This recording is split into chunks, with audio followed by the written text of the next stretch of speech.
ഈ club world കപ്പിലെ ഇപ്പോൾ ഈ നടന്നുകൊണ്ടിരിക്കുന്ന കളികളിലെ നമ്മളിപ്പോൾ ഇത് കഴിഞ്ഞിട്ട് ഇനിയിപ്പോൾ ഒരു വർഷം ഏതാണ്ടുണ്ട്, വർഷമില്ല പിന്നെ വേൾഡ് കപ്പ് ഫുട്ബോളിലേക്ക്. അപ്പോൾ നമുക്കതിൽ ഒരു ശുഭകരമല്ലാത്ത ചില സാധനങ്ങൾ തോന്നുന്നത് എന്താ വെച്ചാൽ ഇപ്പോൾ ഈ ക്രൗഡ് വേണ്ട വിധത്തിൽ അത്രയും പിന്നെ ഒരു ഫുട്ബോളിനും നമ്മൾ സാധാരണ സ്ഥലത്ത് കാണുന്ന അത്ര വലിയ ഒരു ക്രൗഡ് കാണുന്നില്ല. പിന്നെ ഒരുപാട് ഈ വെതറുമായിട്ട് ബന്ധപ്പെട്ടിട്ട് ഒരുപാട് സ്റ്റോപ്പേജ് വന്നിട്ടുണ്ട്. അപ്പൊ ഇത് തന്നെയായിരിക്കും ഇനിയിപ്പം ലോകകപ്പിലും സംഭവിക്കാൻ പോകുന്ന അല്ല, അത് എന്തെങ്കിലും മാറ്റം വരാതെ അതൊരു ദുരന്തമായിരിക്കും ശരിക്കും. ഇതുപോലെ നടത്തിയിട്ടുണ്ട്. 4.5 മണിക്കൂറാണ് ചെൽസിയുടെ കളി നീണ്ടു നിന്നത്. എക്സ്ട്രാ ടൈം ഉണ്ടായിരുന്നു.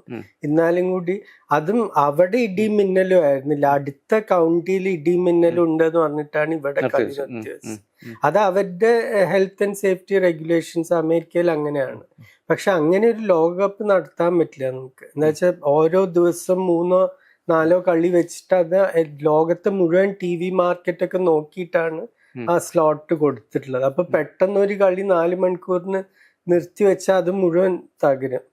പിന്നെ ഈ 48 ടീം ഉള്ളത് തന്നെ ഇയാള് ചെയ്തിട്ടുള്ളൊരു ദ്രോഹമാണ്. എന്താ വെച്ചാൽ ഈ 48 ടീം വരുമ്പോ അതിലൊരു 10 തറ ടിക്കറ്റ് ടീം എന്തായാലും ഉണ്ടാവും. ഇതിൽ തന്നെ കണ്ടു നമ്മൾ ഓക്ലൻഡ് സിറ്റിയുടെയും അല്ലാത്ത ഏഷ്യൻ ടീമും ആഫ്രിക്കൻ ടീമൊക്കെ ചിലരൊക്കെ ദയനീയമായിട്ട് തോറ്റു കളികള്. അപ്പൊ അതുകൊണ്ട് തന്നെയാണ് കാണികൾ വരാത്തത്. ഇപ്പൊ ഷാർലറ്റിലൊക്കെ സ്റ്റേഡിയം 72,000 കപ്പാസിറ്റി ഒറ്റ, അതിൽ പല കളിക്കും 20,000 ആളൊക്കെ വന്നിട്ടുണ്ടായിരുന്നു.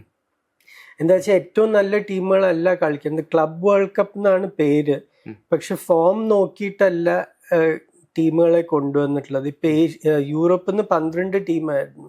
അതിൽ ഇപ്പോഴത്തെ UEFA കോഎഫിഷ്യന്റ് റാങ്കിങ് വെച്ച് നോക്കിക്കഴിഞ്ഞാൽ ആദ്യത്തെ 10-ലുള്ള 3 ടീമുകൾ ലിവർപൂൾ, ബാഴ്സലോണ, റോമ, ഇവർ 3 പേര് ഇതിൽ കളിക്കുന്നില്ല. അതിന് പകരം കളിച്ച് പുറത്തായ 3 ടീം അത്ലറ്റിക്കോ മാഡ്രിഡ് 14-ാമതാണ് ഇപ്പോൾ, പോർട്ടോ 18, റെഡ് ബുൾ സാൾസ്ബർഗ് ഓസ്ട്രിയയുടെ അവർ 44-ാമതാണ്. അപ്പൊ ഈ ടീമുകളൊന്നും കാണാൻ വേണ്ടി ആരും വരാൻ പോണില്ല. അത്ലറ്റിക്കോനെ കാണാൻ വരും ചിലപ്പോൾ, അവർക്ക് പാരമ്പര്യമുള്ള ക്ലബ്ബാണ്. പക്ഷെ ബാക്കി യൂറോപ്പിലത്തെ 44-ാമത്തെ ക്ലബ്ബ് അല്ലെങ്കിൽ ആഫ്രിക്കയിലത്തെ 10-ാമത്തെ ക്ലബ്ബ് ഇവരൊന്നും കാണാൻ കാണികൾ വരില്ല.